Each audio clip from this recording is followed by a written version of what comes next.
What's going on, guys? This is Jalen here today from Blue Angels Gaming, and today I'm going to be bringing you guys another Town Hall 12 attack strategy guide, and this will be over what probably most of you know as the longest and strongest OP attack strategy. So ever since bowlers were released at Town Hall 11, they've been very, well, Town Hall 12 at the time.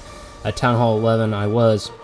They have been OP, and many people have used bowlers in any type of league or war attack as probably the strongest attack that you can use. That's what I would say. I used those for a long time, then I started using BoWitch, and now I'm kind of looking into other strategies, but I still consider BoWitch to be up there in the top 3 and possibly even the best attack strategy still to date. With the given base if it is set up for it. So I'll go ahead and jump right in. Thanks guys for tuning in. Hopefully you guys enjoy this content, and we'll go ahead and kick it off with a couple attacks by me on my Town Hall 12 account. So as you can see in this first attack, it is a pretty good Town Hall 12 base. It's got those nice max walls, and I go straight in, and what I like to do is actually designate about 40 housing spaces to funneling troops. So I know that's a lot. A lot of people get on to me. They're like, you use 40 housing spaces just to funnel? With BoWitch, bowlers in general, anytime you use bowlers in an attack, I definitely suggest spending the troops to get the funnel. Now, should you spend 60, 80 housing spaces? No. But I say anywhere up to 45 housing spaces on funneling troops is a good amount, especially if it means that that's what you have to do to get inside. So I usually like to take 2 dragons or 2 max baby dragons. Mine aren't max, so I usually go with the regular dragons. Or if there's obviously air defenses or something that can target air on the outside, then sometimes I choose to go with a group of giants, 2 to 3, followed with like 6 to 8 wizards. So just play around with it, test the base, see what fits the base that you are attacking, and go from there. So something that I should point out, and I'm just going to go kind of video by video, and each video I'll talk about something different. I focused on funneling on this video, but something that I definitely want to warn you guys about is I've ran into it a couple times. I'll place down a dragon, boom, like 3 black bombs come out of nowhere, it's done. I place the other dragon, boom, the same thing, like 2 more 2 more black bombs, and like the whole attack is ruined because my 2 funneling troops that I have relied so heavily on are dead. So it's up to you guys. If you guys can spare even more to take in a decoy loon to draw those traps, that's pretty beneficial. I've tried that in a couple of mine. Sometimes I just say, hey, you got to risk it to get the reward, but I don't know. It's whatever you guys want to do, but I do want to warn you guys of that because that can really screw an attack up. So you do want to be careful of that, and I usually do take in got a little bit of connection issues here. I usually do take in a queen walk as well, just because sometimes those healers can preserve your queen, just like in this attack. And if your queen walk lasts till the end of the raid, then that is going to increase your chance of a 3-star by a lot. So I always recommend taking in some healers, if nothing else just for the bowlers. And really what you want to do is keep the healers on either the queen or a group of bowlers throughout the raid. Something you don't want to happen is for those healers to come off on like a single witch. I've had that happen to me. You want them to either stay on a group of bowlers or on your witch. So now in this video we'll kind of talk about scouting bases to use for BoWitch. So something that I like to do in scouting bases and thinking to myself, what attack strategy should I use? So in this base, you can tell there's not a ton of different compartments. Once you get to the core, you can get all kinds of things knocked out just by being in that core compartment. Both Infernos, the Eagle, and the Giga Tesla Town Hall is in there. So if you can, especially with this wall wrecker, if you can get your group of bowlers and witches to the core, and if it's kind of like a square base or a ring base, BoWitch is the way to go. Bowlers are OP versus these type of bases without a ton of different wall compartments. So definitely keep that in mind whenever you're going in to scout for bases, and if you can do this on a base, I definitely suggest to take in that BoWitch army with some healers. So I usually take in, it kind of depends, especially with this new update allowing for more freezes to be used with their fewer housing space, but I recommend taking a few rages, like 2 to 3 rages, and the rest healers. So you don't really need a jump spell now with the wall wrecker. You want to go in from some type or some area on the base to where you can get your maximum efficiency out of your jump spells, or out of your wrecker.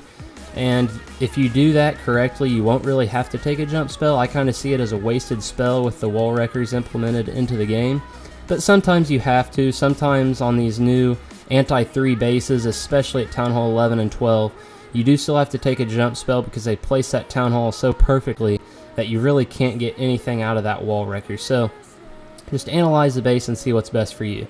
So this is actually an attack done a couple weeks ago by Old Sag, and what he does is actually places a line of meat shielding giants followed with a line of bowlers and some witches and his heroes. So that single inferno is targeting that wall wrecker. It's going to destroy it almost before it gets taken out, and then the wall wrecker is going to get destroyed.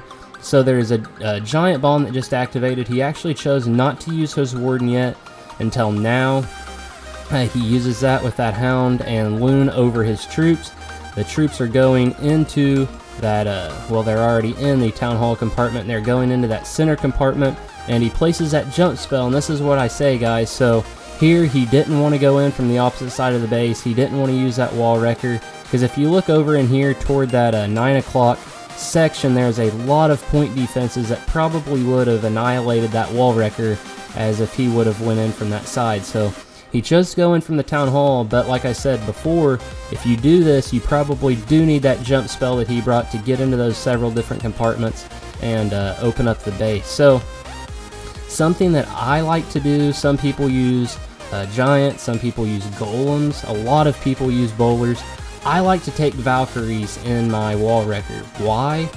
It opens up walls a lot better than any other troop. So wall wreckers they have quite a bit of hit points, but they also deal a lot of damage. So especially if you put them in a rage, they can eat through 2 or 3 walls just in the amount that you can hold in your clan castle. So I like to take them, get them in as far as I can with the wall wrecker, and then once they're deployed, hopefully they can get through 2 or 3 more walls if they need to.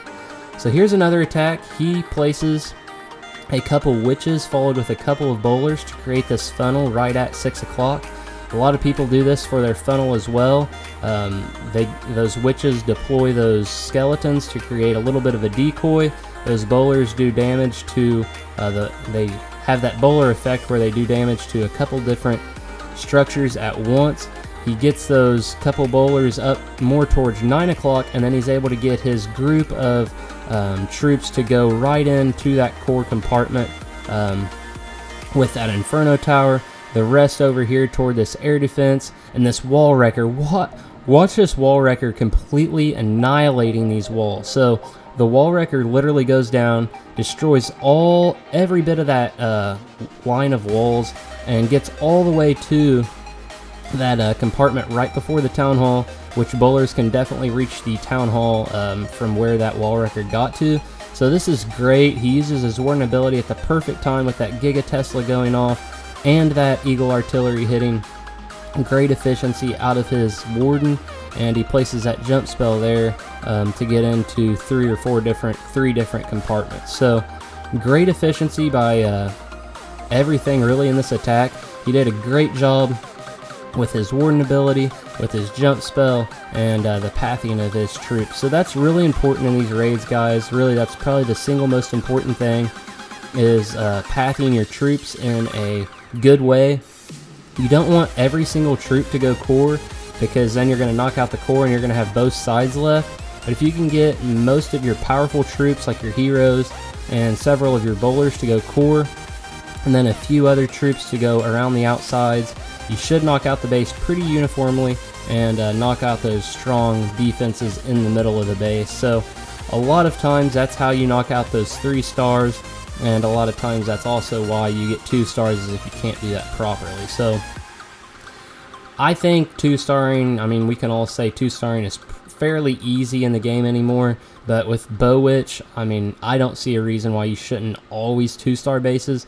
But if you do the correct fundamentals right in your attack, you should get a 3-star, especially since most Town Hall 12s aren't completely max at this point. So here's another attack in the Buzz Wizards clan, and he's going to go in with a bowler over here at 3 o'clock to create that funnel, knock out a couple structures that aren't being targeted, and scouting the base right now to see where he's going in at with his second group. He places down those giants there from 12 to 3, places that wall wrecker, and actually this is kind of interesting. He places that wall wrecker straight into a single inferno, but do you see what's happening? The single inferno actually targets those skeletons and does not target the wall wrecker, so he is able to get that wall wrecker all the way into that core compartment, and possibly it's looking like he's even going to get into the eagle compartment. So he got great efficiency out of this wall wrecker just because he was strategic in how he placed his troops. He placed that wall wrecker down, followed with some witches, which deployed some skeletons for a decoy, and then he actually froze that single inferno. So taking 1 or 2 freezes is very important in any attack strategy at Town Hall 12, or anything really that you can take a wall wrecker. So I would say Town Hall 10 and up, it's kind of I would say it's important to take in a freeze just to distract, or I guess freeze, that single inferno. If it does target your wall wrecker, this can be great, especially if after it is unfrozen some skeletons are up and it targets one of those instead of the wall wrecker. So that was great in this attack. I'll say that that's probably the single most reason that he was